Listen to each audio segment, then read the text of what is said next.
श्री हरि विष्णु, माता लक्ष्मी, नारद का प्रणाम स्वीकार करें। क्या बात है नारद, बहुत उतावले और विकल दिखाई दे रहे हो। श्री हरि, आपके प्रश्न का तो उत्तर मिल ही जाएगा, परंतु आप सर्वप्रथम मुझे ये बताएं कि आपने मुझे ये कैसा जीवन दिया। पराई अग्नि में मैं हाथ जलाते ही रहता हूं। अर्थात असफलता का समाचार लाए हो। प्रभु, आप तो सर्वज्ञ हैं। देवराज इंद्र ने मेनका और रंभा को असुरों का तप भंग करने के लिए भेजा, परंतु क्या हुआ? असुरों ने मेनका और रंभा को उठाकर फेंक दिया और देवराज इंद्र फिर दुखी के दुखी। श्री हरि, देवराज इंद्र का कोई उपाय करें। उपाय तो स्वयं उन्हें ही करना होगा, मैं तो केवल मार्गदर्शन ही कर सकता हूँ। आपने मार्गदर्शन तो किया था श्री हरि, परंतु देवराज इंद्र सही संकेत नहीं समझ सके और परिणाम उल्टा हो गया। मैंने संकेत दिया कि असुरों की शक्ति को क्षीण करें, पर देवराज नहीं समझे, तो मैंने धर्म भ्रष्ट होने का सत्य प्रकट किया। वैसे ब्रह्मा, विष्णु और महेश, हम तीनों धर्म के रक्षक हैं। धर्म भ्रष्ट करने की प्रेरणा देना हमारा कार्य नहीं है। इतने पर भी तारक पुत्रों के भय से पीड़ित देवराज को स्पष्ट कहा गया, पर वे लाभ नहीं उठा सके। प्रभु, कोई ऐसा सरल उपाय बताए जिसका वो लाभ उठा सके। जगदीश्वर श्री हरि विष्णु की जय हो, माता महालक्ष्मी की जय हो। देवगण को स्मरण किया और देवगण उपस्थित हुए। हे जगदीश्वर, क्या हम कभी भी चिंता और भय से मुक्त नहीं हो सकेंगे? देवराज, इस भय और चिंता का कारण मैं नहीं हूं। मेरा अभिप्राय यह है प्रभु कि कोई उपाय करें। देवराज, असुरों की आसुरी वृत्ति जागृत हो तो कुछ उपाय हो सकता है। ये कार्य देवगण को ही करना होगा, अथवा उनके शुभ चिंतक नारद इस कार्य को करें। मैं असुरों की आसुरी वृत्ति जगाऊं? नहीं भगवान, नहीं। यदि वो जाग गई तो मुझे सोना पड़ेगा। एक और उपाय है। क्या है वो उपाय देवी? श्री हरि का एक तापसी भक्त है, ब्रह्मदत्त, जो विष्णु भक्ति करके श्री हरि से तीनों लोकों में कहीं भी जाने की क्षमता तथा अपूर्व वाक सिद्धि का वरदान प्राप्त कर चुका है। क्यों स्वामी, यदि उससे इस कार्य में सहयोग लिया जाए तो कैसा रहेगा? देवी सरस्वती के सत्संग का प्रभाव प्रकट हो रहा है। ज्ञान और विद्या की देवी के सामर्थ्य से तुम्हें लाभ हुआ और अब देवगण को भी होगा। ये तापसी भक्त ब्रह्मदत्त कौन है? वही जिसके पास अब तुम्हें जाना होगा। मुझे? मैं वहां जाकर क्या करूंगा प्रभु? देवराज और देवगण की सहायता करेंगे। तुम वहां जाकर ब्रह्मदत्त को स्थिति स्पष्ट कर दो और अपना उद्देश्य भी बता दो। तुम्हारी इसी प्रेरणा से वे तारक पुत्रों को भ्रमित करने में अवश्य सफल हो जाएगा। नारद, अब विलंब ना करो। शांताकारं भुजगशयनं पद्मनाभं सुरेशं विश्वधारं गगनसदृशं मेघवर्णं शुभांगं लक्ष्मीकान्तं कमलनयनं योगिभिर्ध्यानगम्यं वन्दे विष्णु भवभयहरणं सर्वलोकैकनाथम्।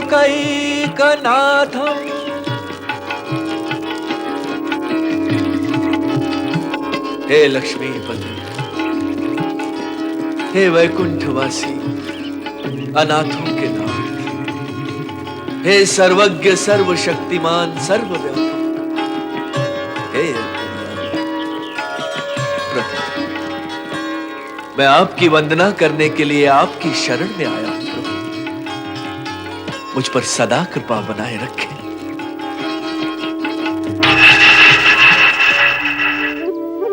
भक्त ब्रह्मदत्त। प्रभु, प्रभु की कृपा भक्त की भक्ति का ही परिणाम होती है। भक्ति की भावना तो इस भक्त के मन भवन में है प्रभु। जिसका ज्ञान तुम्हारे आराध्य को है, उसे शब्दों का रूप ना दो भक्त। हे श्री हरि, तो मुझे ऐसा ज्ञान देने की कृपा करें जो मुझे अब तक प्राप्त नहीं हुआ। इसके लिए तुम्हें अपने आश्रम से बाहर आकर मायावी जगत में प्रवेश करना होगा। करूंगा श्री हरि, केवल आप आज्ञा करें। कब, कहां, कैसे प्रवेश करना? हे तापसी ब्रह्मदत्त, हमारे परम भक्त नारद के निर्देशानुसार तुम्हें ऋषि चारवाक नीति का प्रयोग करना है तथा तीनों तारक पुत्रों तारकाक्ष, कमलाक्ष और विद्युन्माली को शिव भक्ति से विमुख करके उनमें असुरी उन्माद जगाना है। देवताओं के हित के लिए तुम्हें यह कठिन कार्य संपन्न करना ही होगा। कठिन? कठिन कैसा प्रभु? जिस कार्य के करने में आपकी आज्ञा शक्ति साथ है, वो कार्य अब कठिन कहां रह गया प्रभु? मैं करूंगा, अवश्य करूंगा। आपकी आज्ञा हो और वह कार्य मैं ना करूं, क्या ऐसा संभव है प्रभु? कदापि नहीं। फिर यह कार्य करने से हित देवियों का होता है या देवताओं का, यह विचार करना मेरा कार्य नहीं है प्रभु। मैं तो बस आपका चरणदास हूं। आपकी आज्ञा मानकर ही यह कार्य करूंगा। असुरों में आसुरी उन्माद जगाने का कार्य। किंतु हे प्रभु, रीति नीति का आग्रह तो यही है कि असुरों में सात्विक वृत्ति जगाने से जन कल्याण होता है। परंतु हे प्रभु, आपकी माया का न कोई पार है न कोई पारावार है।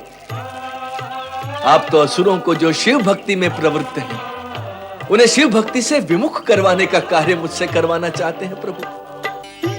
मैं ये कार्य करूंगा, अवश्य करूंगा। नहीं करूंगा तो क्या करूंगा प्रभु, कहां जाऊंगा? अतः यह कार्य तो मुझे करना ही होगा प्रभु। नारायण नारायण नारायण, श्रीमन नारायण नारायण नारायण। शुभागमन, शुभागमन। पधारिए श्री हरि भक्त नारद जी, पधारिए। प्रभु श्री हरि का आदेश हुआ है कि आपके निर्देश से कार्य करूं। तो हे भक्तराज, मुझे बताएं कि इस नारद लीला को मुझे कैसे आगे बढ़ाना है। लीला? कैसी लीला? जो लील जाए वो लीला। परंतु ये लीला नहीं, कार्य है। लील जाने का कार्य, असुरों की भक्ति भावना को लील जाने का कार्य। असुरों को और अधिक असुर बनाना, ताकि उनकी असुरता का घट भरकर फूट जाए। यही मुझे करना है ना नारद भैया? भैया? भैया नहीं तो क्या मैया? अरे नारद महाराज, आप भी श्री हरि भक्त हैं और मैं भी श्री हरि भक्त, तो दोनों प्रभु भाई हुए ना? हुए कि नहीं? हाँ, हुए तो। अब इसमें तो कहां से आ गया भैया? हाँ, पर आता भी है। आप श्री हरि के परम भक्त हैं और मैं एक साधारण भक्त, इसलिए आप बड़े हैं और मैं छोटा। आप केवल भैया ही नहीं बल्कि बड़े भैया हैं, है ना? मैंने अनुचित कहा बड़े भैया? हम भक्तजन कभी अनुचित तो कहते ही नहीं। हाँ भैया, आजकल अनुचित कहने की अपेक्षा अनुचित करने का प्रचलन है। अर्थात? अर्थ ये कि पहले अनुचित कहो फिर अनुचित करो, दुगना समय लगता है ना भैया? इसलिए कहने सुनने की आवश्यकता ही नहीं, जो करना है वो करके समाप्त। ब्राह्मण देवता, मुझे नहीं लगता अभी तुम्हें भावी कार्य के लिए मेरे निर्देश की आवश्यकता है। नारायण नारायण। लगने से क्या होता है बड़े भैया? सत्य तो यह है कि जो लगता है वह होता नहीं है और जो होता है वो लगता नहीं है। भगवान विष्णु जी को देखकर क्या ये लगता है कि वे शिव भक्ति करने वालों को शिव से विमुख करवाने वाले प्रायोजक होंगे? क्या आपको देखकर लगता है कि आप उस प्रायोजक के आयोजन के निर्देशक हैं? क्या मुझे देखकर लगता है कि मैं इस नाटक का एक प्रमुख कलाकार हूं, अभिनेता? नहीं ना? तो ये लगने होने की दूरी ही समाप्त बड़े भैया। सुनो ब्राह्मण देवता, मुझे छोटा भैया कहिए बड़े भैया। अरे कैसे कहूं, तुम्हारे लक्षण क्या छोटे भैया जैसे हैं? नारायण नारायण, अरे तुम तो पिता हो, पिता, पिता नहीं पिता महा हो। भला नारद इतने समय किसी को बोलने का अवसर देता है, परंतु तुम्हारी वाक्पटुता ने मुझे बोलने का अवसर ही नहीं दिया। अब मेरी बात सुनो। कहिए बड़े भैया, मैं सुन रहा हूँ। अपनी वाक्पटुता और बुद्धि कौशल्य से तीनों तारक पुत्रों को शिव भक्ति से विमुख कर दो, उनके मन में आसुरी वृत्ति उत्पन्न कर दो। 4 वाक नीति अपनाओ, अपने चातुर्य से उनके मन में इंद्रिय सुख की लालसा उत्पन्न करो, और यदि आवश्यकता पड़े तो शठम प्रति शाठ्यम, अर्थात कपटी को कपट से मारो। वो तो करूंगा ही, परंतु यदि आप में भी कोई वृत्ति उत्पन्न करनी हो तो आज्ञा करें। नारायण नारायण, तुम अपने अभियान में अवश्य सफल होगे। जो नारद की वाणी के प्रवाह को रोक सकता है, वो असुरों को निश्चित ही विचलित कर सकता है। नारायण नारायण। विचलित तो अवश्य ही करूंगा, किंतु इस भेष में नहीं, किसी और ही वेश में जाऊंगा स्वर्ण पर।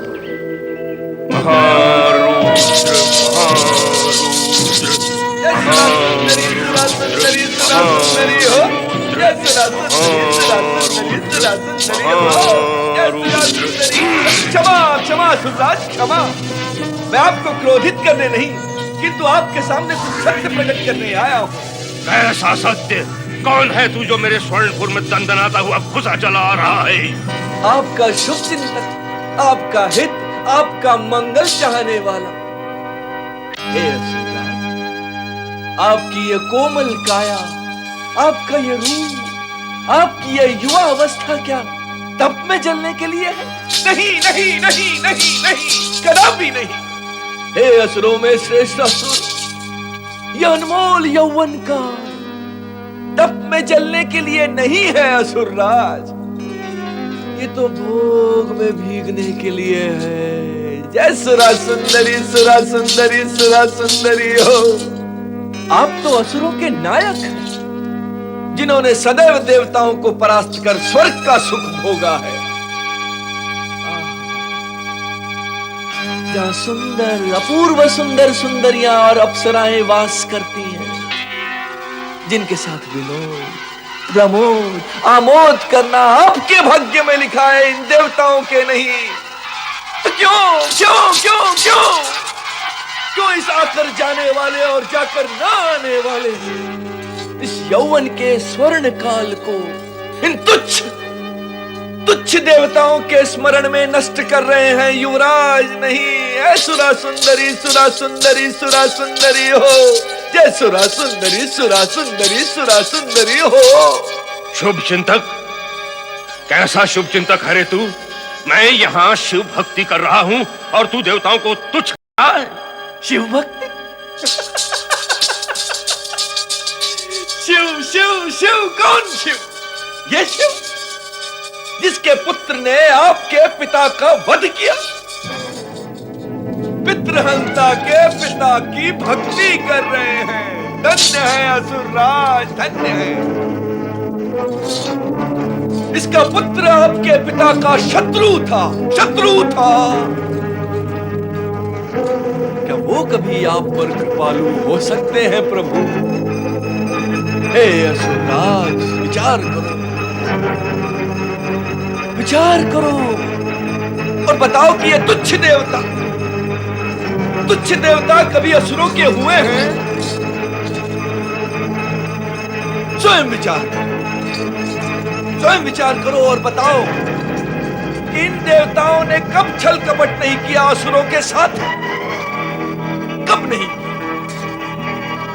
समुद्र मंथन के समय से भी प्रारंभ करूं तो इन देवताओं के अन्याय, अनीत, छल, इन सब की कथाएं कहते कहते मुझे युग बीत जाएंगे।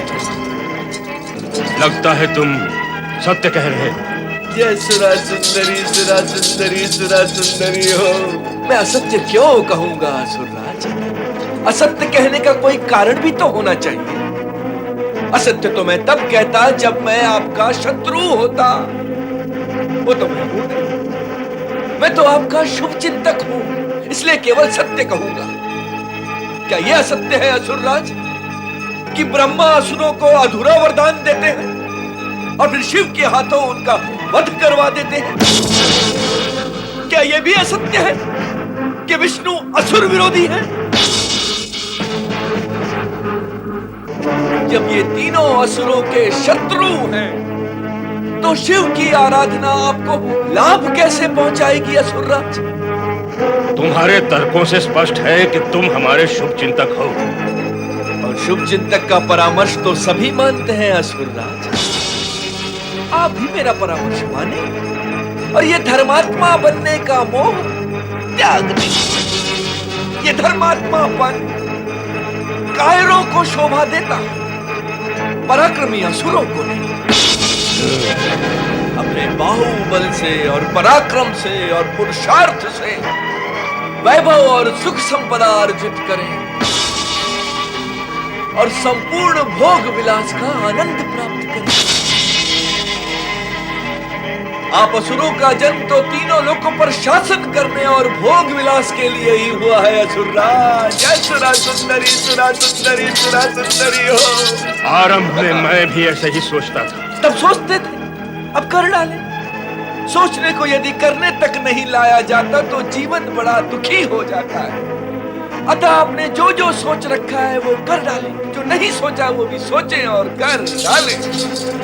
पर जो नहीं सोचा वो कैसे सोचूं?